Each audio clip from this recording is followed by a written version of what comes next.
So especially as an early stage brand, that was really important. And I run the idea by them. I'm like, guys, I don't know if this is going to be successful, right? This is just kind of something I want to do. I feel compelled to do. Like I mean, you're coming out with a $50 fat burner in a market that's selling a $20 product, and Right. we're going 9 trademarked ingredients. Like that hasn't been done, right? So I'm telling them, hey, like I'm willing to roll the dice on this. I'm willing to put everything I got into this.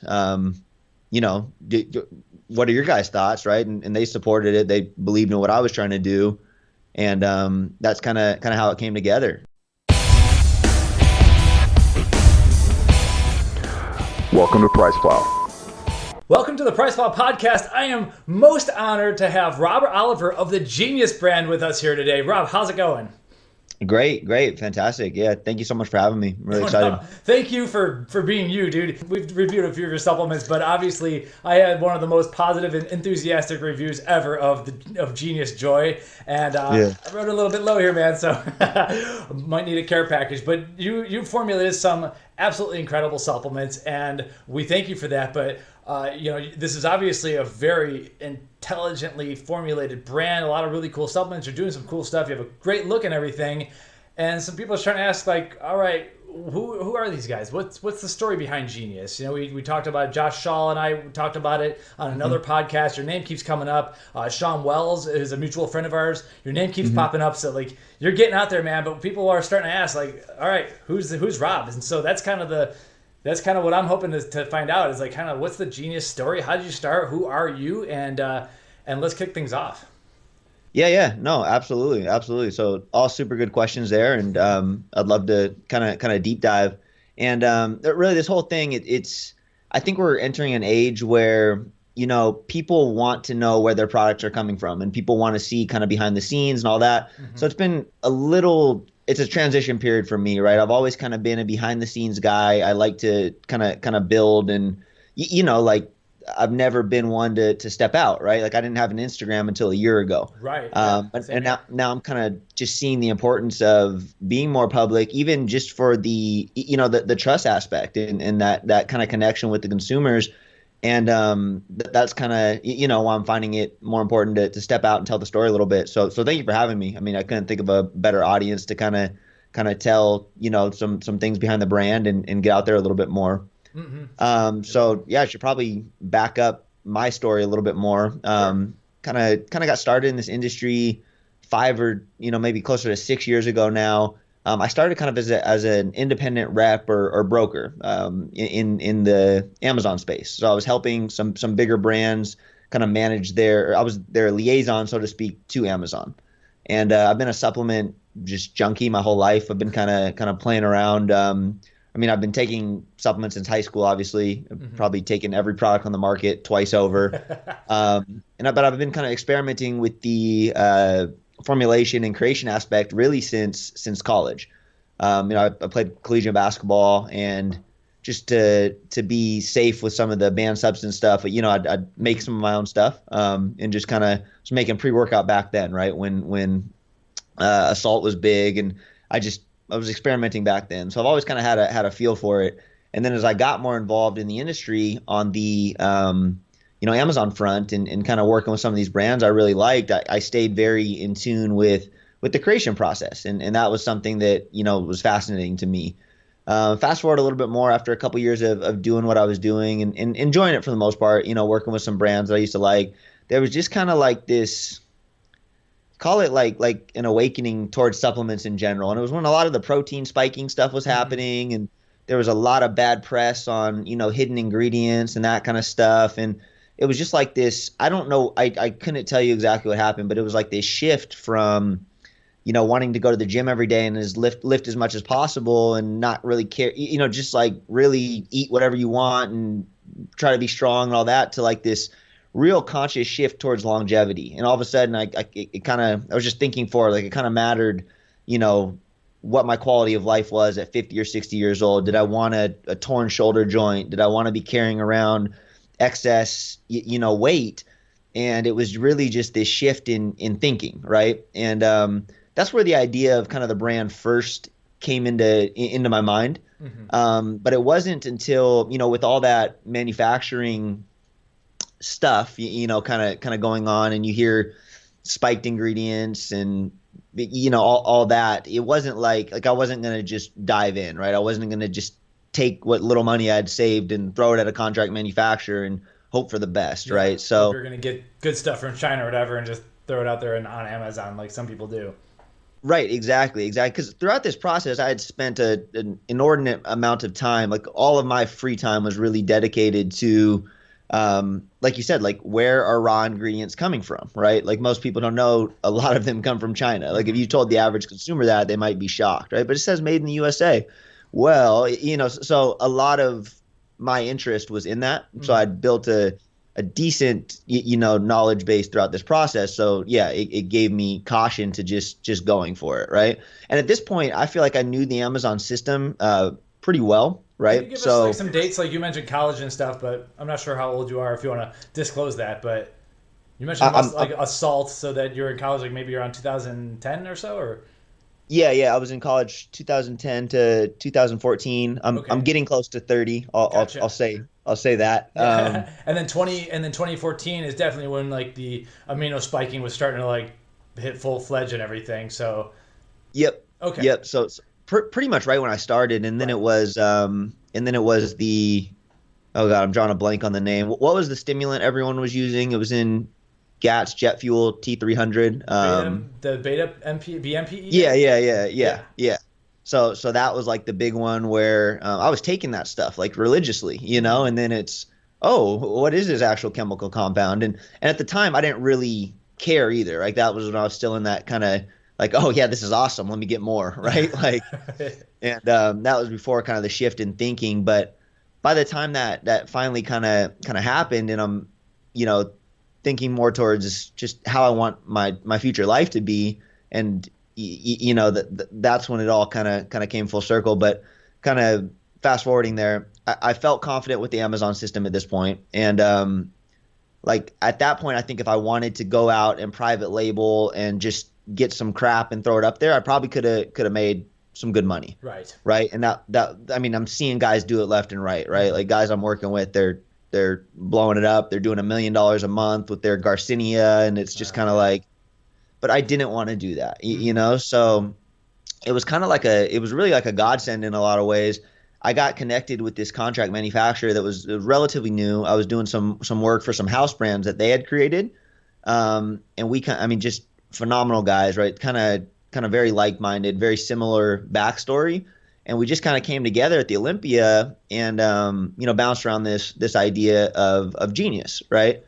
And when they were kind of open to it, and they wanted to be a partner in the business and do things right, and when that opportunity presented itself, it was kind of like a no brainer, right? It was like, okay, this is kind of what I've been waiting for. This is the Right. chance to do it. I've been out. I've seen their facility. These guys do it the right way. They're a lot less concerned with that kind of immediate return and more interested in building something, Hmm. right? So especially as an early stage brand, that was really important. And I run the idea by them. I'm like, guys, I don't know if this is going to be successful, right? This is just kind of something I want to do. I feel compelled to do. Like we're gonna. I mean, you're coming out with a $50 fat burner in a market that's selling a $20 product, and Right. we're going 9 trademarked ingredients. Like that Hmm. hasn't been done, right? So I'm telling them, hey, like I'm willing to roll the dice on this. I'm willing to put everything I got into this. What are your guys' thoughts, right? And they supported it. They believed in what I was trying to do, and that's kind of how it came together. And lo and behold, it built a following from there. The product did sell. It's complicated because you're not doing something that is the norm. It's a little bit different, and we're competing with $20 products. There's an education process, so it didn't just blow up overnight. It was a slow build, but like I said, we've built a pretty loyal following, a pretty dedicated customer base, and super happy with it. So Absolutely. So, are you speaking of Genius Burn? Was that the original? Genius Burn, yeah, we came out with Burn and Caffeine kind of at the Right. same time. Yeah, which Yep, is cool because then you could stack them together if you needed to. But Genius Burn is stem free, right? yep, exactly, Awesome. exactly. And so you put that together, and it seemed like so you knew Amazon. So and that's it seems like you were big, and you still are big on Amazon, and that's what you were kind of that's what you focused on there. Yeah, no, absolutely. And that's been, it used to be a all love relationship. Now it's a little bit more hate. It's definitely a double-edged sword. I mean, they're so relevant, right? And they're such Obviously. a powerhouse. Hmm. They do a great job focusing on the consumer. They could care less about their brands. So it's a phenomenal stepping stone, and it's a lot of organic traffic that can be earned. But like zero regrets, right? Like that kicked the brand off. It got us going. I think there's life outside of Amazon, and that's Hmm. kind of what we're working on now, putting pen to paper. But yeah, that's where we started, and that's definitely where we most of our business still comes from. Yeah. Cool. Okay. Yeah, we'll get there. So let's talk about some of the products that you're most proud of. You have a ton. Like every time we blog about one of these, I'm like, geez, Yeah. like no one's done this before, and it's not necessarily. I don't want to like downplay. It's not necessarily rocket science, but like I think a lot of people were so concerned of profits. A lot of brands were so concerned over profits, or so concerned that the consumer was not educated enough to understand what you were doing, that they didn't do this stuff, or that they didn't understand that hey, someone might be willing to spend $40 or $50 that they want, like real deal trademark ingredients that we could trust. And so Mhm. I think you had definitely there's an educational aspect to what you did, but it obviously worked, and there was a lot of interest whenever we posted anything about your stuff. So like kudos to you for sure. I forget what my question was, but basically I wanted to run down a couple of the products and kind of like draw a storyline of what happened with the Genius brand after those first two products, Mhm. and at some point are you do you have more ideas? You're running out of ideas? Like let's start with the products first, because I think the products do tell a great story all on their own. Yeah. No, absolutely. So yeah, I mean, it's literally. I guess I should say that there's no one product I'm super like, this is my favorite, or I'm very proud of kind of everything we've created, right? Hmm. And just kind of going into that whole process, we've never formulated according to cost, right? Like that's literally we've never even formulated according to category. It's been more Right. I see a specific issue. There's a specific problem that needs to be fixed because the whole brand is built around optimizing your life, optimizing mind and body, and you see some sort of issue within that can be fixed or at least somewhat fixed from supplementation, Hmm. and then you try to create accordingly, right? So that's kind of where the brand has pieced together with some of these different products, and that's why we'll have something. There's not a $50 heart formula on the market, right? But it was kind Right. of like, okay, we need something that fully is going to address every aspect of heart health and boost cognition in the process, balance cholesterol, all that. So Hmm. we go all in kind of fixing the problem. And sometimes it works, sometimes it doesn't. But every product was something I wanted personally, like some issue I wanted to address or future issue I wanted to get ahead of, and kind of put it together accordingly. So I mean, there's not one that I would say, this is it or this is my favorite. I think we have some that have had higher success rates than others. Like Joy has done phenomenally for us. Consciousness does extremely well. So there's ones you might rank on a basis like that. But in terms of just which product and whatnot, I mean, I'm very proud of all of them, and it's a total system of optimization where we can uniquely serve one individual's total package, right? Like one person might be overweight, like it's about making them live their optimal life. Hmm. And if someone's like overweight, right? Like okay, burn might be a great addition for them because you can't live your peak, you can't function at peak performance if you're overweight, right? Yeah. So we're Right. creating burn and some help there, but someone on the other hand might suffer from high stress levels and anxiety, right? So that's where joy and maybe mushrooms comes into play. So it's Hmm. kind of like these customized optimization systems that are just tailor made, right? So yeah, so I like what you say. It's not really about a category or Hmm. like a specific ingredient. So you're chasing problems. Are there? And so what do you think are the main problems? Obviously, I guess being that Burn was your first product, you wanted to attack obesity, and what problems out there do you think that could be better addressed? Like what? And is that the Genius brand? You mentioned you're trying to optimize. Can you say it again? Like life performance, kind of, or Total life performance, I right? like Like it. Okay. it's optimized mind and body, enhanced life, Hmm. right? So it's like who wouldn't want to live their absolute optimal life? Firing at peak performance at all times, and that's the idea around the brand. And will any individual ever get there? Like it's very hard, but that's still the standard we're shooting for. That's the standard I'm shooting for personally. Hmm. I don't think there's any other way to live your life. And overall, like I don't say we're a supplement company. I don't want to come out like this is not a supplement company. We're in the optimization business. Cool. And hopefully through time that starts to come together. And Hmm. and right now it is just supplements. But long term, we're trying to build that overall lifestyle and just you'll start to see some more stuff from us this year on just the education piece, like anxiety, stress. Like sure, joy helps, but hey, have you tried meditation? Like that's a huge part of it as well, and just further break down what that lifestyle means to unlocking your own best self. And you asked, what are some of the biggest needs?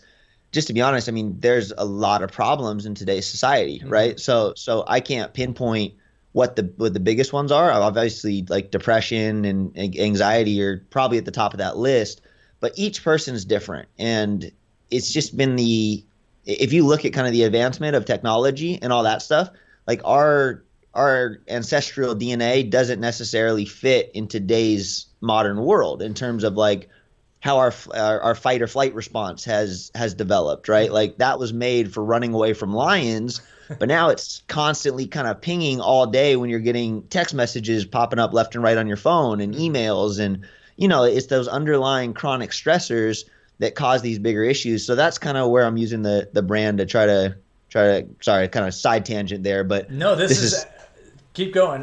Rob, you're speaking my language right now. I absolutely yeah. love it. Like, I feel like I made a mistake right here talking about products, but I think we should be talking a little bit about you and these philosophies, really, because these are the philosophies that can drive the brand and eventually products outside of supplements. And like you mentioned, Mhm. so I love it. And so let's talk a little bit about how do you avoid some of those issues. Okay, so you have a very seriously growing and successful business. So your phone's probably ringing off the hook. Your emails are like crazy and everything. What do you do to what do you do outside of like supplementation to keep sane and to keep Yeah, growing the no, business without because you can't work 24 hours in a day. So what are you doing? right. No, and that's, I've got to where I feel like I'm in a really good place with that nowadays. And I've gotten through that through a lot of trial and error. Like I've gone through the 18 to freaking 16 to 18-hour days of Mm-hmm. staring at the computer for a week, right? Where my eyes twitching and I got a knot in my back that, Mm-hmm. won't go away. And a lot of it has changed with mindset and education, of course, right? Like the more stuff I've incorporated into my routine. I've really tried to kind of optimize my routine for peak performance. I actually just wrote a new article on it on supplementsmarter.com, kind of worth checking out. But just some little things that I've worked into my day-to-day routine. And there's been a bigger adjustment to kind of just the mindset as well. Like, what's the point of doing all of this and building this, as big as I can take it, Mm-hmm. if it ruins your quality of life or you don't have any quality of life left, right? And I was actually down in San Diego 2 days ago. I spent some time with do you know Sean Torbati? I Um, don't. Yeah, I've met him once. Don't know him yeah, super yeah. well, but So yeah, well, we had dinner with him and Mark Lobliner. okay, yeah. So I spent some time. Phenomenal guy, by the way. Great company, HPN, Ambrosia Collective with Mark and Mike Rashid. Right. Great guys. But I spent some time with him. We were talking a little bit about that, like arrival fallacy, and that's this thought that when you get there, that solves all the problems, right? And Mm-hmm. that's not the case. Like if you're building your business, you want to sell it, okay, you're going to get $10 million, and now your problems are all solved and you're good. And that's shown time and time again in human history to be false, right? Mm-hmm. So if you kind of, I guess that idea came more into to mind, and it's like the important part of this whole life is to enjoy the process, right? It's not you can't live in the future and bank your highs and lows on the future. You need to kind of enjoy this here moment in what you're doing, and if you're not finding joy in that day to day, it's not worth it. Like it's really not. So that was kind of like the bigger mindset shift, and I just got into enjoying the build, right? And man, I'm not where I want to be, right? And that's okay. But because I like what I'm doing today. So that was one of the bigger shifts just in my own thinking that I found to help quite a bit. And I'm still like, I want to continue on that path and I want to get the most out of each and every day. And I do want to build this to a certain level, but I'm not gonna, judge my quality of life on like where am I at on that trajectory. I just control kind of the minute by minute, like do what I need to do and make sure I'm enjoying this, Right. Does that kind of, Yeah, so for you, I mean, some people love the 16 to 18-hour days. Like they brag yeah, yeah. about it, they love it, they don't want to do nothing else, and that's fine. That wasn't working for you, was it? Or was it? I mean, No, I'll take obviously it that. worked business wise because your business is successful. Like I would have assumed that you were working a lot because the responsiveness you are to everything, but it seemed like maybe it wasn't working for your personal life or something like that. It, I mean, because even now, like I still, the only thing I've reincorporated back in is like working out. In terms of like the actual work or what I'm doing, it's still close to that amount of time, but Okay, I cool. like it. Yeah, yeah, and I think it's necessary. I think that's one thing. I think people have a lot of like excuse the language, but just bullshit right on their plate. Like when we were talking before we jumped on here, you described your life. You have your family and you have your business and what you're building, and there's not a lot of room for anything else. And what'd you say? You wouldn't trade it for the world. You, Right. you, you It's know? yeah. This is where we're at, and it's I'm loving it. There's of course, yeah. It's sometimes Yeah, there's an emotional roller coaster with having a baby around, but yeah, absolutely. yeah, and that's how I feel. Like it's very similar. So I've found ways to change the work a little bit. Like I don't need to be buried in accounting processes, right? And I've tried to get rid of the parts that I don't like, and with that, it's cost me financially in the sense that hey, now I had to hire someone to do that, Hmm. and that's technically money out of my pocket or money out of my business. Hmm. But that's where it just comes back to that whole quality of life piece. And you know what? In the process, I found myself to be much more productive because now there's an extra block of time that I can spend, researching biohacks or whatever that might be, right? We are on such a similar path. I think you're a little bit ahead of me on that, but yeah, I'm in the same area where I really took a inventory of where I'm spending my time, and it's doing Hmm. things that I could definitely outsource that don't require crazy talent. So I'm not doing my best thing right now. So I'm like I'm on the same path, but just a little bit behind you. At what point did you realize, like, how much time were you spending doing accounting stuff, for instance, before you realized it was time to get help doing that? Like, what shook you to make you realize you weren't working on the big picture when you're working on the small pictures? Yeah, and that's actually a good saying that stuck with me. It's you don't want to spend like you get to a certain point as a company, and the founder or owner or whatever shouldn't be working in the business. They should be working on the business, Hmm. and that's the only way really to move forward. And I'd say that was probably 3 or 4 months ago that I really kind of made some of those shifts and let go of some of my bigger responsibilities Uh-huh. that you know, those responsibilities are the lifeblood of the company, right? But I do have some good people around me. And as I started to hand those off, like it freed up this creative time to kind of move back forward. Like I Yeah. didn't formulate or work on new products for like 4 or 5 months there, Hmm. and that's something I like to do. Like I Hmm. constantly want to live in that world, and that wasn't getting done because of these other tasks. So by the time I finally kind of, got up the courage or just found that understanding that those things need to be handed off, um, it drove us forward as a company. Right. Yeah. A lot of entrepreneurs get stuck, myself included, and managers of companies. I've been emailing with a sales manager of an ingredient supplier, and he's like, I know I got to hire, but it's like to the point where it's so hard to find the new employee that I might as well just do it myself. But then he's stuck working the 18-hour days and not working Yeah. on the big thing because he's doing like more tasks that could be done by a lower level salesperson, and so you get stuck. And so entrepreneurs need to realize at some point you do need to get help. And yes, it does take time to hire and train, and you will lose a little bit of productivity during that small window of time. But once you find the right person to join your team, they can knock out an extra of whatever 2 or 3 hours a day. And guess what? You have time to work out better. You have time to be with your wife, or you have time to work on the big picture thing, which in your case sounds like the next crazy the crazy supplement with 10 branded ingredients in it or whatever. So That's It's 12 actually. 12. Is that what you're Just working kidding. on right now? Oh, We'll geez. see. All right, can't wait to try it. So, interesting. So, would you mind? Do you have a kind of a set schedule, or like, would you be able to take me through your day, or are you just kind of different each and every day? Do you have an example? No, no, yeah, no, I've definitely. So, I mean, the cool thing about kind of like the science behind routines too is they remove friction or they remove barriers, and there's real research behind that.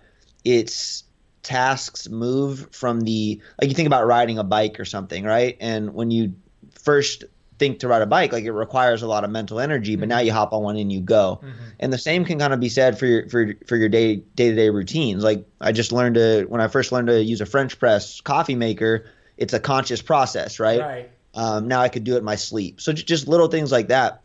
It removes the friction cognitively, and it removes kind of the issues there. So my whole thought process is if you can create kind of this as optimal as possible routine, like obviously things change and whatnot, but if you can kind of integrate as many forward moving habits as possible into your day to day, it just leads to a more productive and ultimately better life, right? Mm-hmm. That's kind of the thought process. So I'm constantly working on it and tweaking it, but I've got a pretty good kind of morning and night routine down now.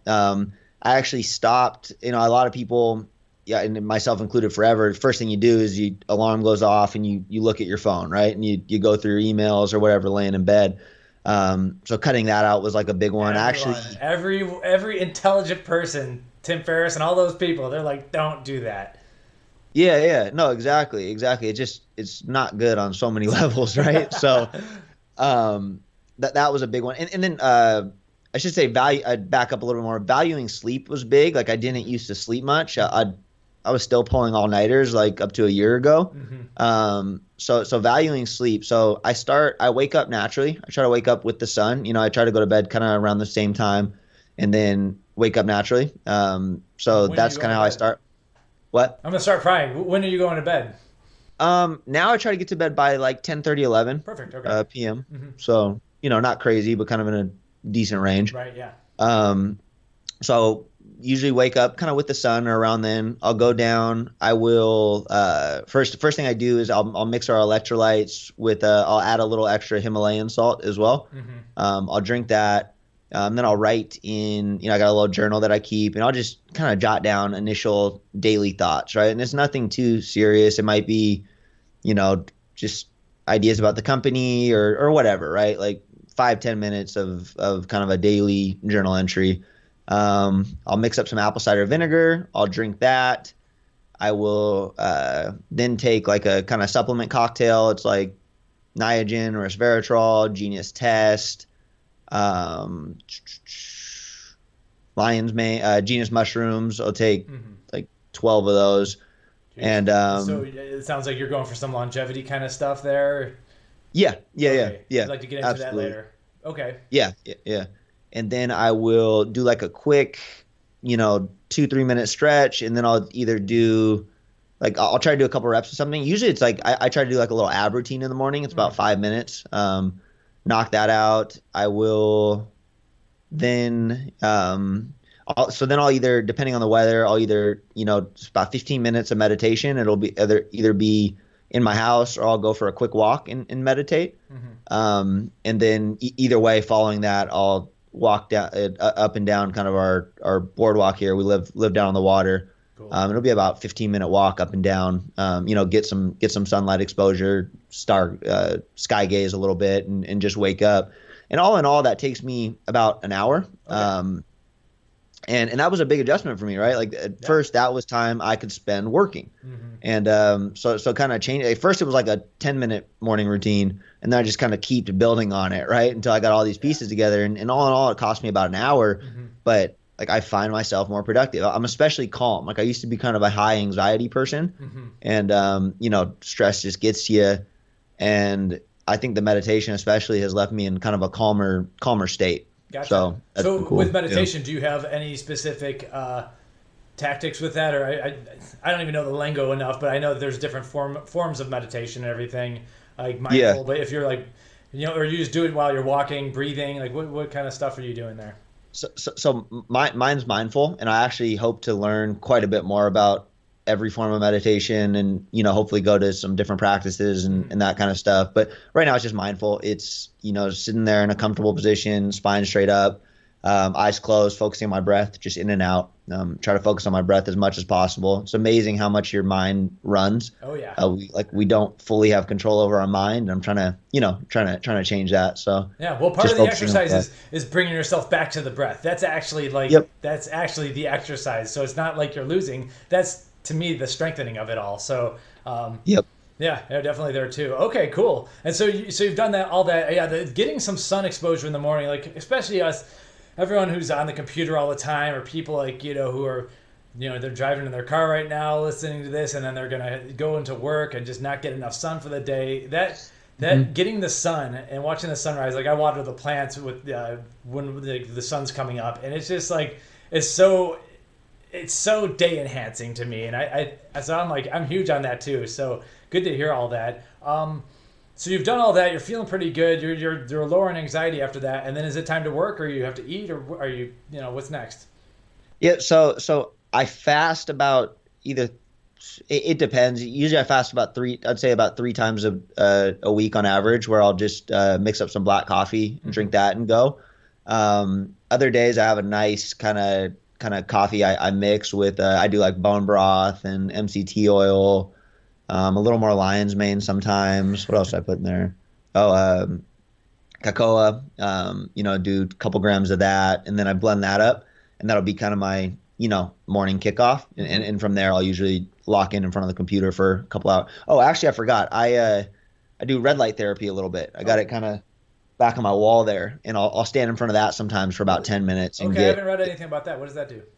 So it's basically just red light exposure, and it helps, all sorts of stuff. Like my wife stands in front of it for, I guess it boosts collagen production. That's one of the big things, like helps your skin, helps recovery. And there's a whole host of claims where I don't want to misspeak, but, is that what's on those like little hair loss brushes? It is. Yeah. Okay. It I've is. Never looked It into is. It, but okay, cool.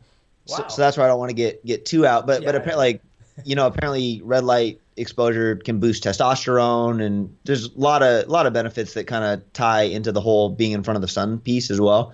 I live in Seattle, so we don't get as much sun. So that's kind of something for the winter, especially. Gotcha. Okay, cool. And then it's time to work, and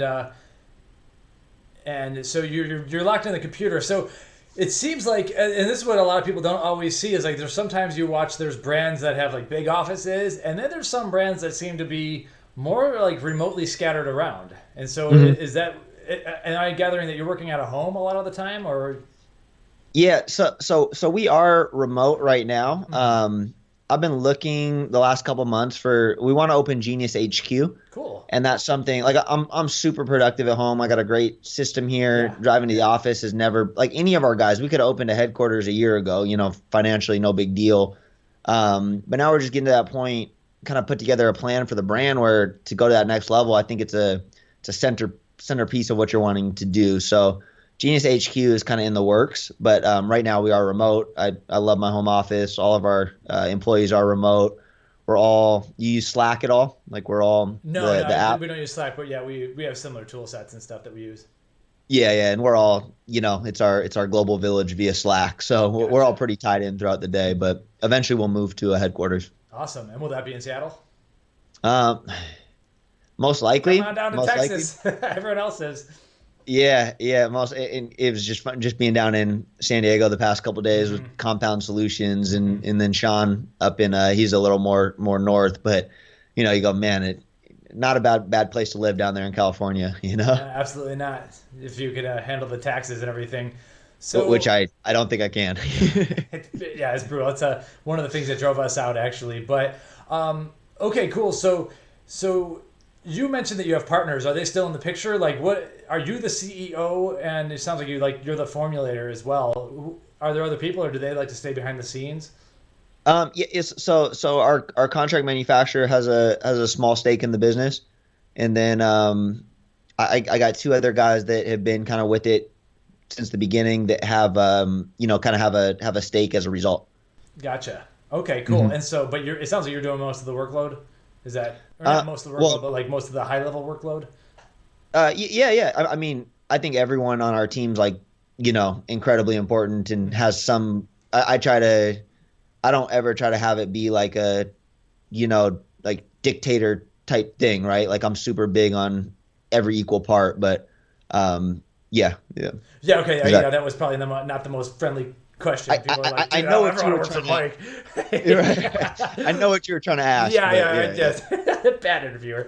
So, okay, cool. So what are the things that you are focusing on, like through those first few hours? Is it customer related? Is it product oriented, manufacturing oriented? I had to say, I wanted to also add that it's probably brilliant that you have buy-in from the manufacturer themselves, because now you're probably not going to have many manufacturing runs held up because they want to get it out the door too. I'm imagining. So that's pretty smart right there. Exactly. It's helped us a ton. Like it's solidified the supply chain in a lot of ways. Yeah. It's taken a lot of problems off our plate. And there's just the level of trust. Like they're super tied to, how the brand does and how well, our like if there's any discrepancy with the product, like it directly impacts their success. Yeah. We're a That's huge chunk of their business. So yeah, no, no, absolutely. excellent. That's worked out good. Right. Yep. Yeah. Oh, I Oh, was the first couple hours or yeah, yeah. So yeah, what are you focusing on then? yeah, so I mean, it used to be like that's when I would. Well, first I will try to. I'm trying to do email twice a day now, and that I'm Hmm. still not good at that. Like Yeah. I still get attracted to my inbox, throughout the day. I'm It's trying to do it brutal. twice a day. So usually I'll start with kind of just clearing the inbox that I got overnight, and then responding to whatever I need to respond to. Hmm. And then it used to be that's where I'm kind of looking at like immediate fires throughout the day. Like, okay, what needs to get done today ASAP? Where are we at with inventory? Where all those pieces. Like I used to really micromanage those, but since we've kind of handed that off, and the team's running with a lot of that stuff and doing like a way better job than I used to Hmm. micromanaging. I'll spend kind of that first 2 to 3 hour chunk on some creative piece, whether it be like, we're launching our new muscle builder. So I need to kind of finalize the design aspect and kind of lay that out and, get some copy together for that. So usually the first couple hours is some creative functional work, whether it be, an article I'm working on or some copy for the new website where that's a big project. We're going to relaunch our website, but it's usually some kind of creative formal work that I like to do that I'm excited to do. Yeah, yeah. I'm on the same page. I think the day can slip away from you, and if you don't get the big thing done early on, you might be caught with mini fires all day long that could have been outsourced. And so Yep. it sounds like you've gotten out of that hamster wheel, and I'm like in the process of getting out of there. But man, I'm just sitting here jealous of you in this conversation because I think everything you're doing is a couple months ahead of where I'm trying to be. So this is actually pretty cool. Now you just mentioned the muscle builder, so I'm sure a lot of people on the channel are like, dude, all right, I want to hear about some supplements here. What's going on with some of the new stuff you have? Yeah, so I mean, we've got some exciting things coming down the pipeline. I think Muscle Builder is going to be like it is by far the most expensive formula we've ever put together. Really? Okay. It's only 3 ingredients, but they're all super high quality trademarked ingredients. Hmm. It's that phosphatidic acid, Yep. the mediator from ChemiNutra. Yep. It's Pico 2 from Compound Solutions, Hmm. and then it's MyoEdge HMB. Oh, okay. Um, so it's the combination of those three, and it's going to be like the first real. There's not like a lot of test boosters associate themselves with like muscle building claims and all that stuff, Hmm. but there hasn't been many like all in one non hormonal muscle builders, or muscle optimizers, whatever you want to call it. So this is kind of the first one we brought together that really, encompasses all functions of just creating an anabolic environment within your body. Hmm. So I'm really excited about this one. I mean, it relates to like everyone, I think, from the college kid who's looking to put on size to, the 50-year-old that's finding it hard to gain muscle, right? Or maintain healthy muscle mass. So, this one's just loaded. It should be launching like in the next, if it's not in stock today, it'll probably be Monday. Okay, yeah. We're kind So of, just yeah, for the record, today is Friday, August 24th yeah, yeah, of yeah. So 2018. should be out by the time this goes live, then probably, yeah. Excellent. We'll see how fast I go. I might need a video for today. So no, Oh, but okay, okay. All no, right, yeah, all yeah. right. But so regarding the Myo Edge HMB, so that's the one that includes vitamin D. Is that correct, or do you have to add your own vitamin D to that formula? they have different forms of it that they're using. Like one is just ours is theirs with vitamin D. Okay, cool. So ours does include vitamin D. I'm trying to remember. They have like three other forms. One of them includes something else as well.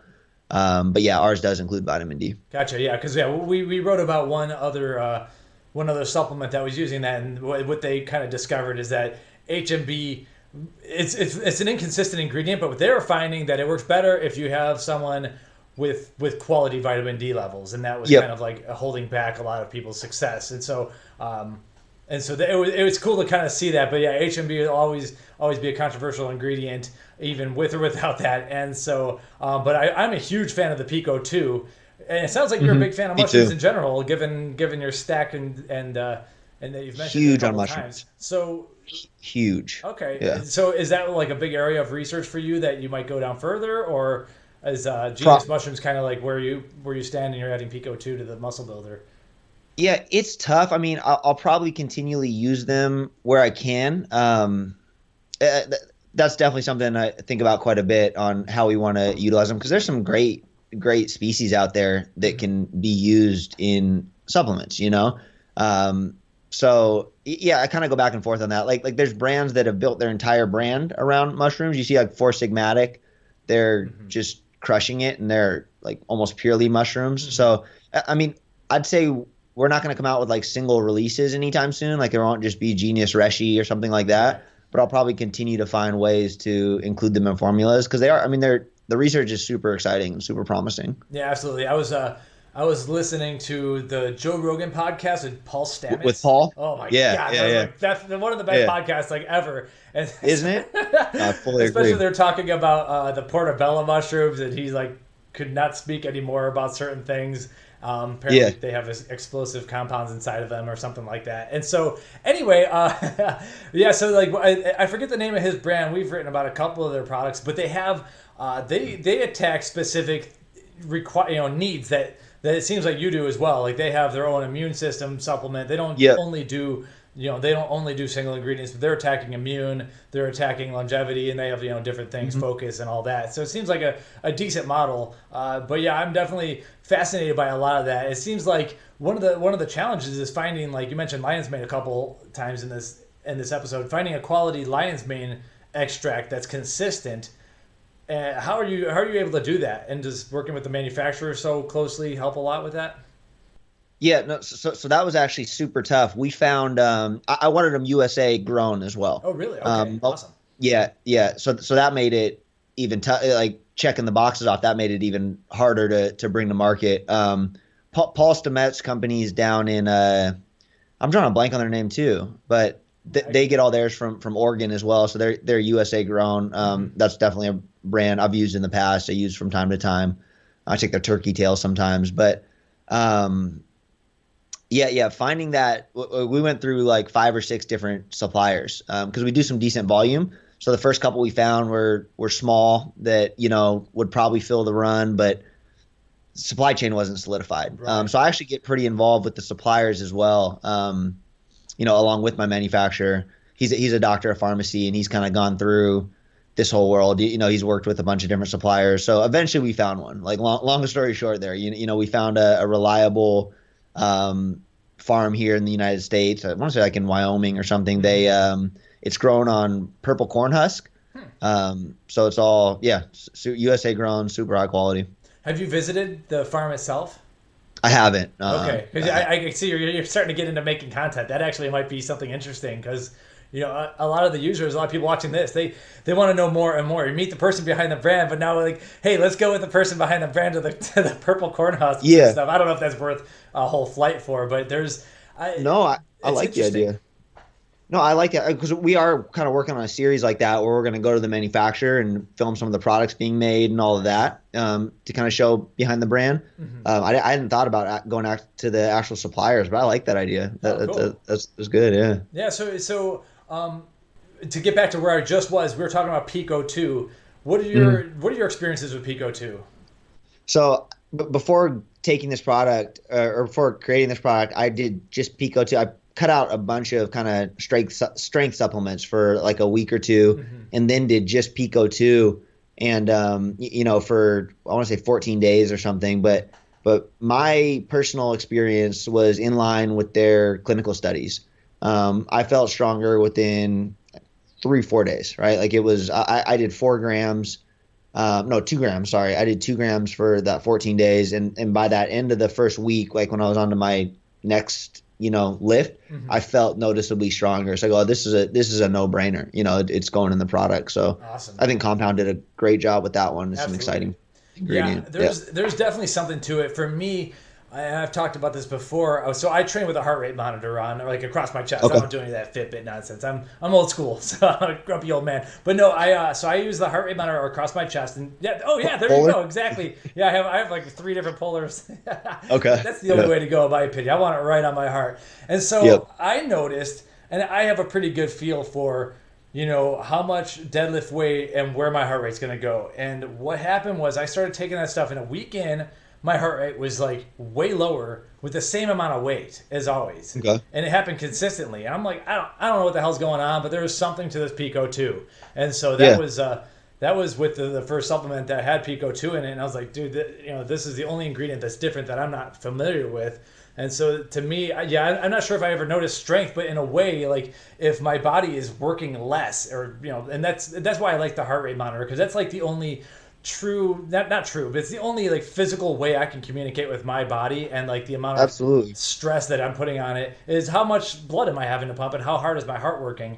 And so when I see like that my heart is working less hard to do the same amount of work, like physical work, then there obviously there's something going on there, and I can consistently get that with Pico too. So kind of excited to see that they're still humping along with that ingredient, that you're going to use it, because even if I don't know if there's a strength thing, there's definitely for me a work capacity thing. And as we're starting to see, if you can get volume up, then you can eventually get hypertrophy and hopefully strength up as well. So there's like many different angles that you can hit with that stuff. But that's my Pico 2 story. So I'm happy to hear that you're attacking it. Do you ever concern yourself with, like, is there like a mushroom overload that you might have at some point if you're taking 12 caps of Genius mushrooms and this and Pico 2? Yeah. I think, that in terms of toxicity and whatnot, they all have pretty high upper limits. Like I've thought about that in the back of my mind, but I don't think I've gotten anywhere near the too close. Like lion's mane's one. I know you can have some liver issues if you go too high, so I'm careful about all of them. It's not absurd doses, but Awesome. different species, right? Yeah. Yeah. So you're mentioning content. You have some new stuff coming out. You have a new website coming out. Like, what's the plan for the Genius brand moving forward? It's I know we were emailing about a few things. I'm not sure if I'm allowed to let the cat out of the bag or anything, but it sounds like you're getting into a whole new realm of content, both for yourself and for the brand. You willing to go into any of that?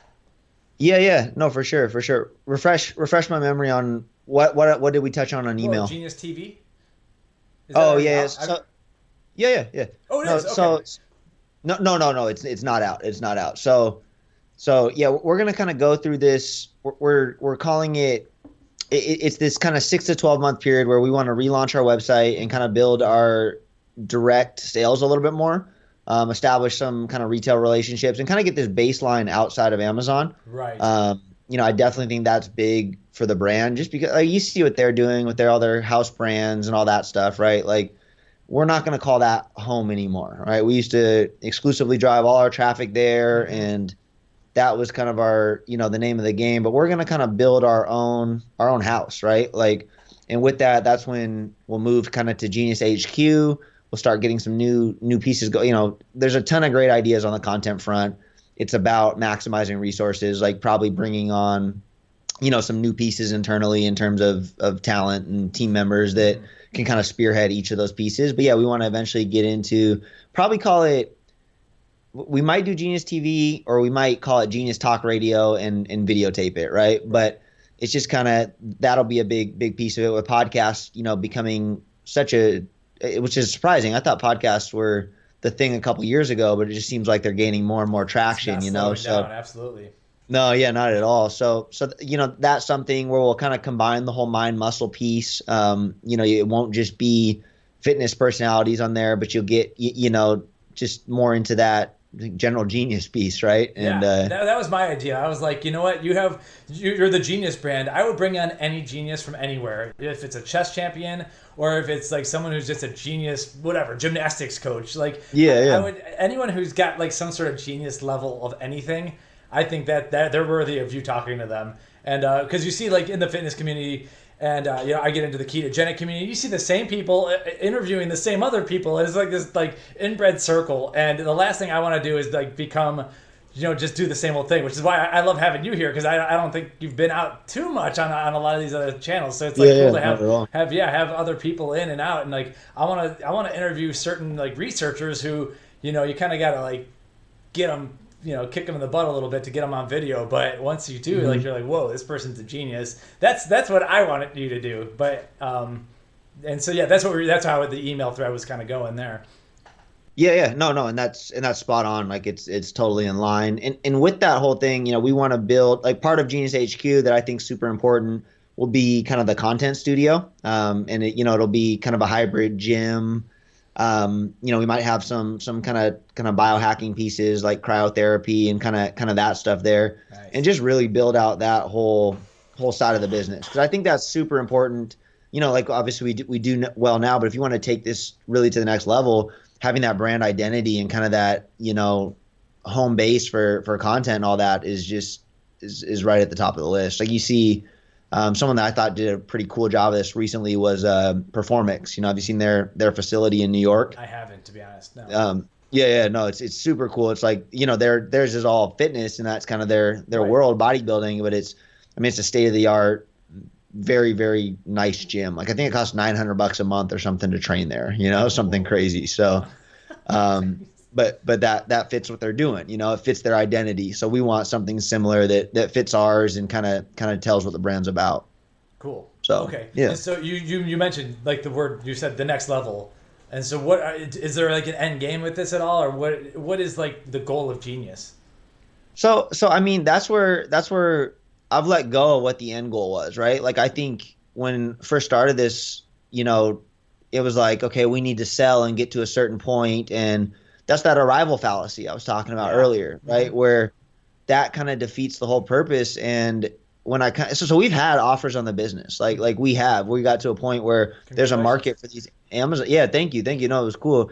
We've had offers on like there's a market for these Amazon companies, and like I was ready to take one, and then it just kind of all hit me like I don't know. I want to keep doing this, right? I want to keep building. Like I really like impacting lives. Like I've been through a lot of those stressors, and even like talking with you right now, I think you can see kind of some of my past or history where I've lived a much less than optimal life, Mm-hmm. right? And with that, you kind of lack purpose, and it's just a struggle. So to kind of get on this right track and find what's possible with improving myself, I want to bring that to as many people as possible. And Genius is really the vehicle for that. So in Right. terms of what the end game or exit is, like I'm not worried about that. I'm not going to think about the future. Like if some strategic relationship came along where they want to partner and can further accelerate this mission, I'm super open to it, right? But like I've just come to this understanding with the arrival fallacy, and I'm not thinking of the end game. I'm enjoying the process. Excellent. But you did say the word next level. So what does that mean? Oh yeah, no. Next level is just we want to. I mean, we've just scratched the surface, right? Like we're just in supplements, so we want to continue. I have no shortage of ideas, right? I want to build out this further in terms of product lineup. I want to more, like we're investing in our website to try to do some cool things with like tailor-made optimization pieces. We'll build out like kind of a mindset portion of what we're trying to do that share more of these kind of lifestyle and tips on that. And then just with that, the expansion should come. Like I'm not knocking down doors trying to get into retail. I'm not knocking down doors doing anything like that. I'm trying to build the brand the right way, and kind of in time it should grow to that next level, right? Like there's a concrete strategy in there, and I think as we start doing more of the content, I'd consider that content and kind of expansion into that world as kind of being the next level, right? Okay. And a lot of that sounds like it's going to be like kind of tailored to life optimization in a way. Absolutely. Okay. Yeah. Super cool. Now, you mentioned retailers and stuff. If a retailer did call you up and said, hey, we want to put Genius Consciousness. We need a good nootropic formula on our shelves. We want to put Genius Consciousness on our shelves. Do you sell to them? Are you cool with the retail space, or are you like purely like, no, you got to come to my house on my website? No, I'm super cool with the retail space. Like if it makes sense, like if things come together right, I will never ever compromise product quality to meet a retailer's margin, Right. which isn't uncommon in this world. You Right. know, like guys do that left and right. So I will never do that. But if again the right strategic relationship comes up, like we make products that don't really fit the retail model from what I've seen, because I mean, like we've had talks with a lot of these guys. These guys have reached out to us, and like I don't want to speak on anything I can't, but some of the deals haven't worked out. So it's going to be a lot of it's going to be too expensive once they got to get their markup exactly. and everything, and they're like, we're not putting $80 product on our shelves if we want to make profit. And then exactly. that's definitely where the obviously the direct to consumer internet and the whole Amazon shift has changed things. And so we see like over and over there's that kind of the dual method of direct to consumer on your website, Amazon here. So you've mentioned some issues with Amazon. It sounds like it was a great relationship that you're a little bit more tepid with. Are you willing to go into that at all, and realize this is all on the record? So No, I mean, just from like a general business standpoint, what they're doing makes sense in terms of like the evolution of their company, their house brands and stuff. That's kind of the writing on the wall that like, hey, times are about to change, and I always like to think forward in terms of like you try to anticipate change the best you can. And in this sense, it's pretty clear. And as they're kind of coming out with their own brands and stuff, which I won't comment on what I think of the brands, but as they're doing that, they are, I'm not smiling. They are, for the audio listeners, I'm just sitting here with a big ass grin on my face. So, in that process, they, I mean, they're ran by machines. So, like, we had Genius Joy come off site for a week because it got identified as a pharmaceutical antidepressant. And obviously, it's not, right? But some bot picked that up, and then it's a week before it's reviewed, and just a lot of issues like that have been kind of ongoing. And it's just like, we can build our own house at this point. Absolutely. Yeah.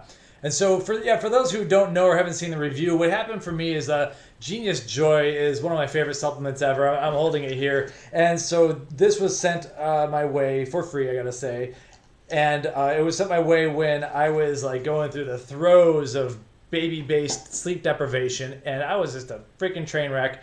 And I was definitely not optimized. And so I was coming out of the tunnel. The light at the end of the tunnel was there, and Genius Joy, for whatever reason, I know it's not marketed to it, it was so beneficial for the sleep deprived state. And for whatever reason, I haven't gone into all the pathways or whatever, but there's a lot of adaptogens in there. But there's also, it's my first time using the SAMe. Is that how you pronounce it? SAMe? SAMe, yeah. SAMe. Yeah. And so it was my first time using a legitimate dose of that. And I can function so much better on a low number of hours of sleep, which I still don't recommend, obviously. But yeah, thanks for formulating that supplement alone. So it's and so I had to say, like, listen, on this review, I'm like, listen, I am not depressed. I'm not diagnosing anything, like, because when you get into these like mood enhancing supplements, you do have to be careful with that. But holy hell, like this supplement was absolutely fantastic.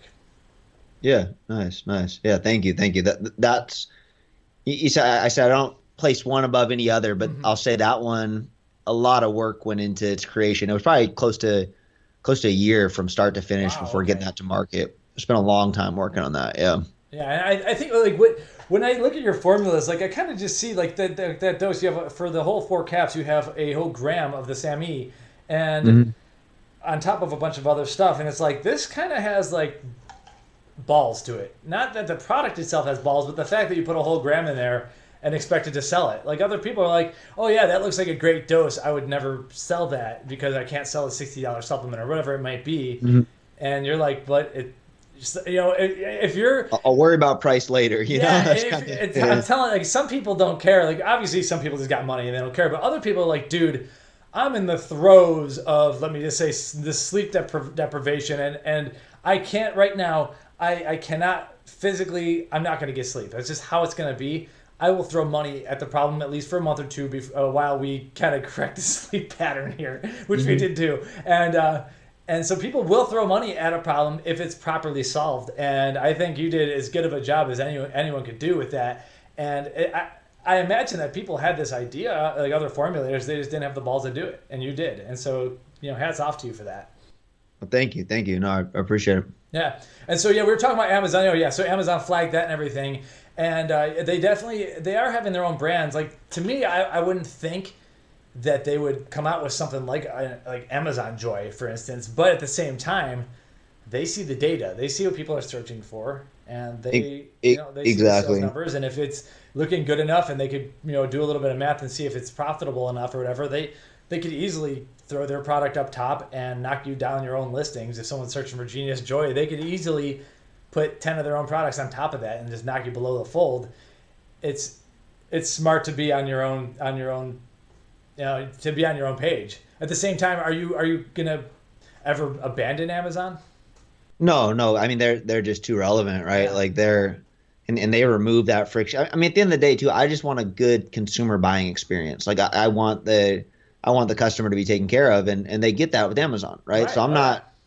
I mean, hats off, right? Like they've built that world, zero qualms there. So no, I won't ever drive people away. It's just more having our own platform where we can tell the story a little bit better and really kind of. Amazon's a machine, right? Where we can't uniquely offer a stack like we might want to, or we can't personalize the fixing of a individual's unique problem. So it's just kind of a diversification for us. Gotcha. Okay, so let's say I want to go get Genius Consciousness. Let's say this time, and I see your website and I see Amazon. I got one button. I have one button to click, and I got 2-day free shipping if I'm on Prime. What do you do on your website to incentivize me to give you my email address and to give you my phone number and all that stuff, and to buy it on your website over Amazon? Like, what are the value adds that you're going to be adding to your own website? Yeah, and so we're still working through some of those, right? Like, I mean, right now I'd tell you go to Amazon, right? Like, if you're a Prime member, I'm just that's the best way to get the product right now. Right. Reach out via social media if you have questions, but. Kind of long term, we'll build out like probably a stronger subscription piece, right? Where it's like 20% off maybe to have that reoccurring relationship with the customer. And we'll do some things like that. Like we want to offer 2-day shipping. We're not financially the same as Amazon, but then again, with the money they take, I probably will end up offering 2-day shipping, right? Like and I still got to look at everything. So I don't, we're still about 2 months out from launching this system. Okay, cool. Yeah. Nice. So sounds like great things. So what else is in the hopper? So you've mentioned, are there any products that, like actually physical, tangible products you're willing to sell that are non-supplements then? Is that kind of where you're going at all? Or are you talking more about the content? No. Yeah, we're definitely, no, just, I mean, we're planning the Genius Bar. I think that'll be a pretty exciting one where, brain food, right? And maybe get more into that food piece of things. Looking further down the line, like way further, you need some serious resources to pull this stuff off, but there's some companies out there that do like testing for like the Thorne Research. I don't know if you know them, but they're kind of a doctor-owned brand. They do, like I just did their heavy metal testing. Me and my wife did. You order, it's a finger kit where, you draw your blood, you prick your finger, stamp your blood on and send it back to them, and they run a heavy metal analysis. So you start thinking of like real peak performance and optimized humanity, right? Like those are the kind of things that tie into that. And that's where I think having your own website and presence there, like for that, you couldn't do that on Amazon. Right. So I'm thinking way down the line, those might be some things that we start to get into. Okay. So anything that's related to like the personal optimization, like testing yourself and then maybe providing like customized feedback and exactly. That's how I'm. Sorry, I was going to bounce back. Are you willing to disclose anything about the bar? Not. It's in such the early phases. Like we're still a ways away from having really even details worth sharing down. Gotcha. I got some ideas, but yeah, we'll it's still too far out to share them. So yeah, on that note, do you follow any specific types of diets or anything, or it seems like you're pretty regimented everywhere else in life? I'm guessing that you have adopted some sort of pretty strict diet, maybe. So yeah, diet's everything. I'm actually a certified nutritionist as well, so Oh, I'm really? I'm pretty into that world. But like my big thing is I can't stand like the cult religions behind diets. Mm-hmm. Like that really bothers me when you see keto people fighting with paleo people, like this Yeah. is right, that's right.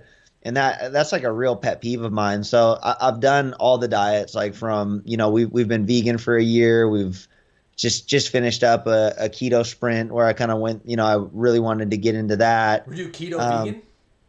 no, no, no, I no, was gonna no, say no. that's like pure coconut, basically, and I, that's I, it. I tried Oh, that and really? it wasn't like when I was vegan, I tried to get into keto and I Uh, just, it's yeah, it's you a just, higher carb diet. It's almost impossible. yeah, exactly. Exactly. So, yeah, I mean, I've experimented with all of that, and kind of at this point, it's actually a book I recommend. We have no connection here. I'm trying to get in touch with the guy, but Genius Foods Hmm. by Max Lugavere, and I think he does a great job. Like what he already did, his diet he already created. I'd say that's as close as possible to mine, and it's just like, we try to eat like we're super particular about where our meat comes from, because Absolutely. we did reintroduce meat, but it's like if you, it's kind of know the farmer or don't eat it. Like that's kind of our rule. Like you want Hmm. animals that have had one bad day, the day that they die. Yeah. You know. Right. So yeah, and then two on with meat, we try to limit that to like really 4 to 6 ounces in the day. We try to do 75 to 80% vegetables. A lot of dark leafy greens. Hmm. Really, really limit sugar. Like I think refined sugar especially is like the absolute devil. I think refined carbs are the devil. Like those have no real place. So we eat Yeah. pretty high fat. We eat really close to keto, but not keto. Right. So Enough vegetables to not worry about it, or something like that. exactly. Oh, like I don't want to remove blue. Like I think blueberries are superfood. They're one of the Hmm. best foods you can eat, and not having those in keto is a mistake. So it's kind of towing that line. And here's what I found. When I first went keto after eating like how I eat, I didn't get the incredible boost in cognition. I didn't get any of that. And I think what happens with a lot of people is just the removal of those refined carbs and sugars, that when they remove that from their system, they feel superhuman. That Right. that's kind of my theory. Don't get me wrong, like I take BHB salts just for the cognitive performance, like Hmm. especially when I fast.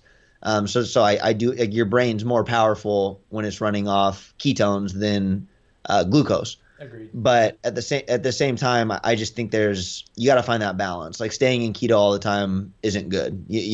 So Yeah. yeah. Have you tested your ketones like on the current your diet you're in? I'm thinking that by the end of a fast or by the time you wake up, even you might actually be kicking off some ketones, which could be honestly in my where I'm starting to see is like cyclical. Getting in, occasionally Yes. getting out, occasionally bombing in some extra protein like that. I think Yep. is more optimal. And being in ketosis year round, all the time, I don't think is completely optimal. As much as I love being in ketosis right now, I don't know if it needs to be like 3 years straight of this. Like I don't think that's really the point. No, no, and actually, there's studies. If you stay in it for too long, you start, there's damage, right? Hmm. But I think cyclical is the way to go. Period. And I have not tested my levels like while eating like this, but I agree with what you said. Like I'm probably pretty close to in ketosis at all times. And then too, like I use C8 oil all the time. The isolated MCT Yeah. that converts directly to ketones in the blood. Hmm. So I'm always pretty close. But then things like too, like if I do so after I'm going to New York for like 10 days, so I'm not going to try to, experiment with it before. But when I get back, I'm going to do like I'm either going to go 3 days or I'm going to go a full, yeah, I'm probably going to go 3 days of a fast, Just a pure water complete fast or fast. whatever. Yep. And get into it. And then, from when I get back, and then probably do about as strict keto as you can for like a week after that. So 3 days and then straight keto. But what I found in kind of what the research shows, like if you can have carbs before a workout if Hmm. they're the right carbs, especially like our Genius Carb 10 or carb we just came out with, Carb 10. Hmm. Like I would bet a lot of money that 10 to maybe even 15 grams of that before like a heavy weightlifting session Hmm. will not kick you out of ketosis and will take your performance, obviously to a way better level because carbs do that, right? Exactly. So They're absolutely performance enhancers. I'm not anti-carb. I'm anti all this crazy grains and carbs for people who are not training hard. So yeah, there's a distinction. You see like these arguments going on the internet. It's like, wait a minute. First off, are you on steroids? And second off, are you training like a beast? Because if you are, you're having a different conversation than the person who's just sitting there watching Netflix with pizza. And so, right, right, obviously, they're a tool, and I'd be happy to test that with my own ketone levels and everything. I'm not sure how hard you need me to train, or maybe I go to the pool because that's where I could really put in some work. But yeah, for me, yeah, when I'm training fasted, I definitely notice that the BHB intro workout keeps me from fizzling as much because at some point it seems like I just run out of energy supply, and I'm not burning enough fat fast enough possibly to make up for it, and so I fizzle unless I do a little bit of stuff intro workout. But yeah, when I first started tinkering with the keto diet, like mid last year, it was actually blueberries. I was like, this doesn't seem right because I was trying to stuff blueberries in pre-workout and everything, but I realized that for me to get deep into ketosis, I had to cut it all out for a little while. But then this summer, I was like, dude, this is Texas. I got Fredericksburg peaches nearby. You cannot tell me not to eat that stuff. These peaches are so good. And so, to me, without committing the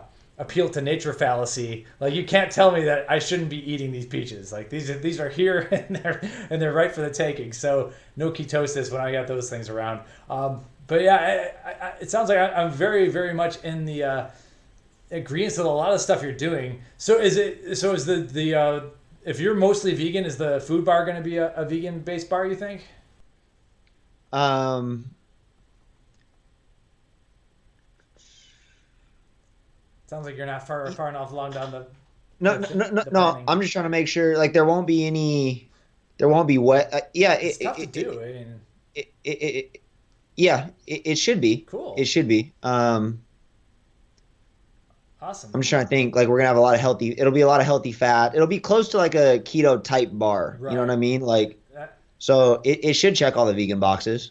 yeah, some of the bars. One of the 5% nutrition knocks the carb out bar did pretty well with me testing, and it's the peanut butter one's really oily and slimy when you get it out of the wrapper. But honestly, like I don't care. Like that's an annoyance that maybe you don't want to do it if you have a fabric car seats or something. But at home, I'm okay with a little bit of slimy finger because like if people on a high fat diet, you gotta, and it is kind of absurd, but you got to get these fats in if you want to not like lose too Fizzle much weight out. almost, and you want to stay in ketosis. Right. A lot of people who have failed at keto, they fail because their fats are not high enough, and it's like, damn, I need an absurd amount of fat, and to the point where like my bars were slimy and stuff. But that's just how it is. But those bars did me well, and if the higher, once you have like a certain amount of fat, it just turns to oil a little bit. But Hmm. that's how it is. But yeah, I'm obviously excited to see that because it sounds like you have some very similar philosophies, so it might be something I'd be interested in. Oh yeah, no, I think you'll love it. Like I think it's gonna be a game changer for us. I'm super excited about it. It's just that whole bar world. It's a whole different world. The manufacturing Yeah. process and just the creation. I'm imagining that you're the manufacturer that you're partnered with can't make bars, can they? Correct, right? So Right. yeah, we have to find somebody new, and that's a whole process in itself. Exactly. Yeah, there's like one place that's making half the bars out there, so I'm sure you know about them. But Yeah. awesome. And so during your fast, and I've never done like a 3 day straight fast or anything like that. I definitely should, and I have to. I function better when fasting, but I also Hmm. I shrink too much, and it happens easily if I don't get enough protein. So I might do like one of those modified fasts. Anyway, are you going to be like knocking out like even the supplements and the mushrooms, or do you keep like the mushrooms during the fast? There's some that like I'll probably knock out the mushrooms for that one. I'll probably remove those, but I'll keep I'll keep doing salts and electrolytes and some things like that just to That's make fine. sure, Yeah. you lose so much during that process. Yeah. Um, I'll probably keep doing like black coffee and stuff as well, just to function, right? Right. Yeah. And so yeah, the black coffee. It depends on how crazy people want to get. I made a video on this. Like, if you are insane, it's got to be like the true, perfect, ultimate fast. Then the black coffee is technically not fasting, but and it can spike blood sugar a little bit to the point Hmm. where I don't think it's enough that most normal people should care. But I was testing because I was doing like these ketone tests on YouTube, and it's like I need to come in truly fasted. I can't be even Yeah. drinking black coffee beforehand because it does throw off the levels a little bit to the point where it wouldn't be fair to the product I was reviewing. But at the same time, if I was doing like that 3-day fast, I'd be either taking caffeine pills or just drinking the black coffee myself. And yeah, I guess it's not. It depends on how ferocious you want to get with your fast, but kind of just Yeah. Yeah.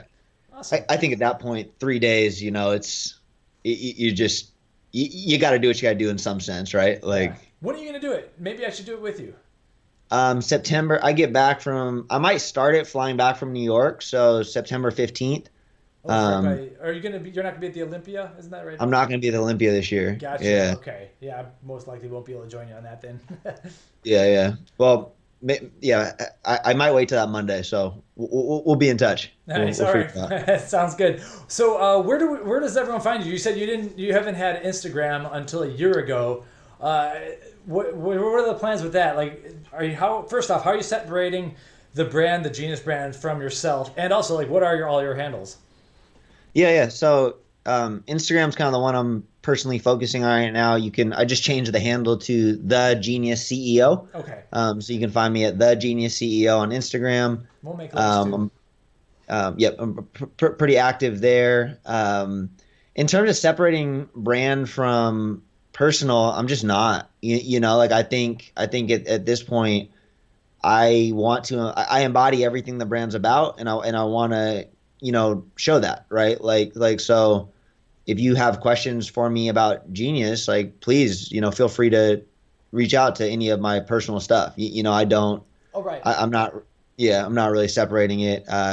Twitter. I don't use Twitter much, but it's at Rob W Oliver. I'll probably change that as well. Yeah, you might as well be consistent because if people are posting and tagging one, yeah. Exactly.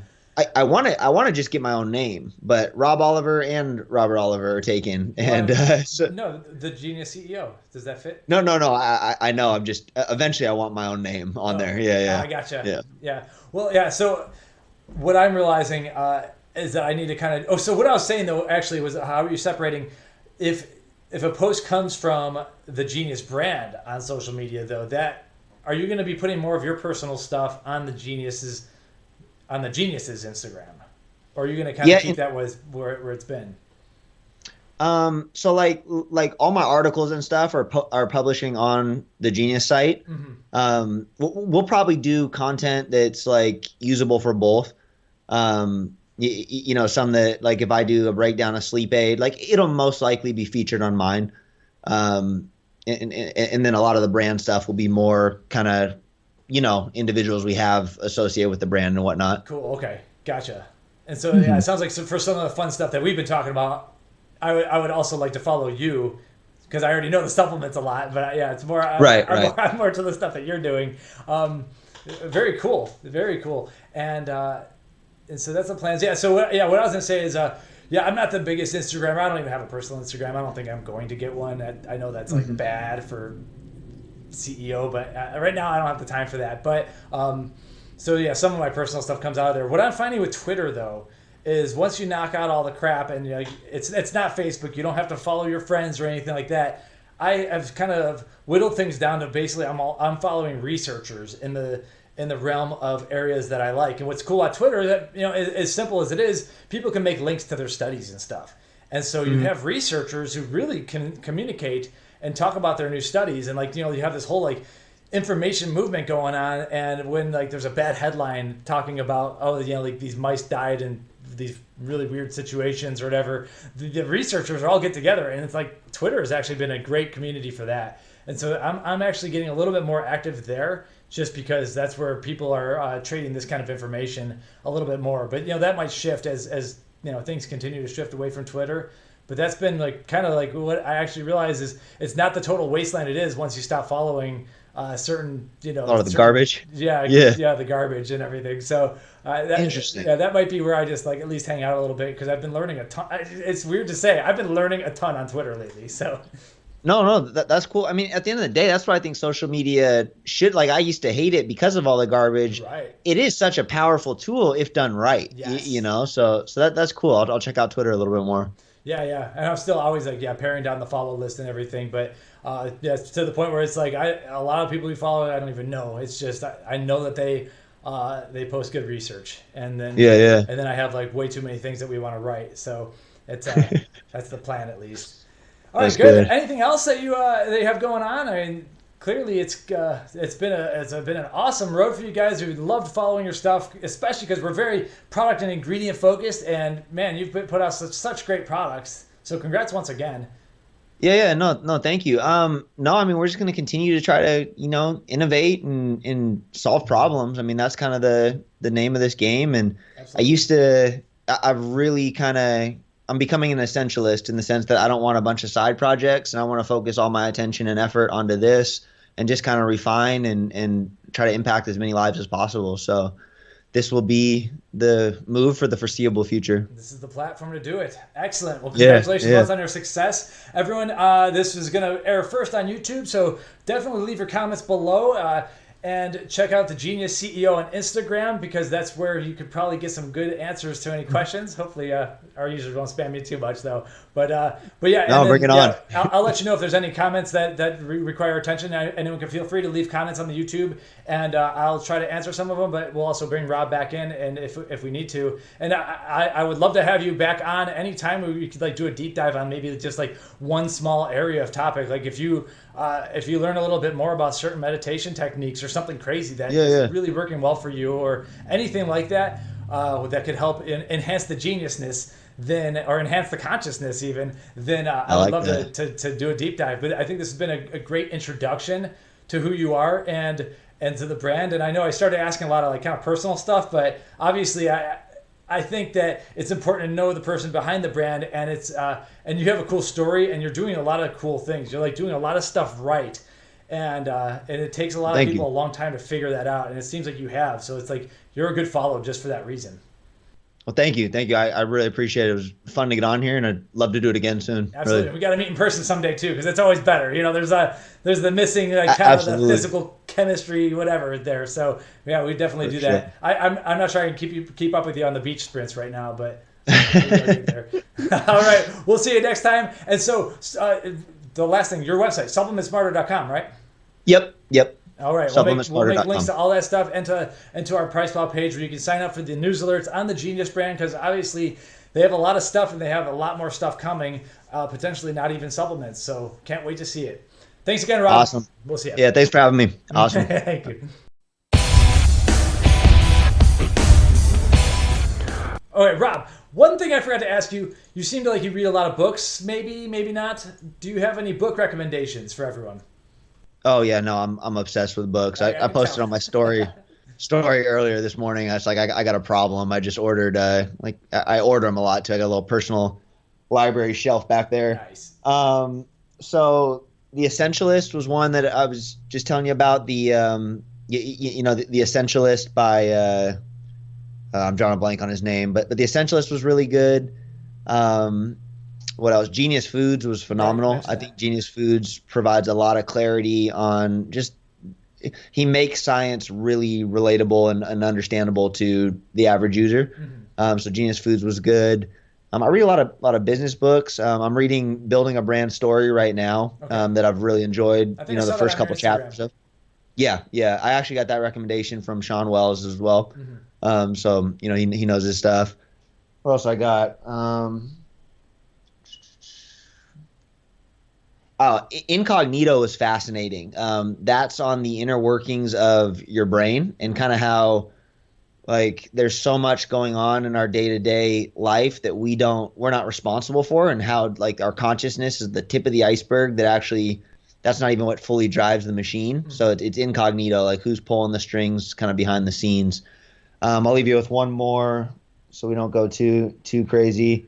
Um,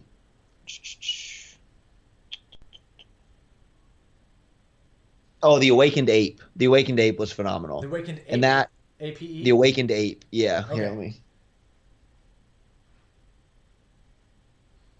The Awakened Ape. And this one, I really actually enjoyed this. This is what I read this probably a year ago, and this is what got me kind of onto meditation and Mhm. kind of the importance of that, and just how today's world isn't really meshed for our our how we evolved. Like Right. technology evolved so much faster than us, and it's left us with a lot of these problems. So I found a lot of ways to kind of balance that with this book. Okay. So yeah. Awesome. All right. Well, thank you. It is now we can close off the screen. Yeah, yeah, absolutely. Well, See thank ya. you for having me.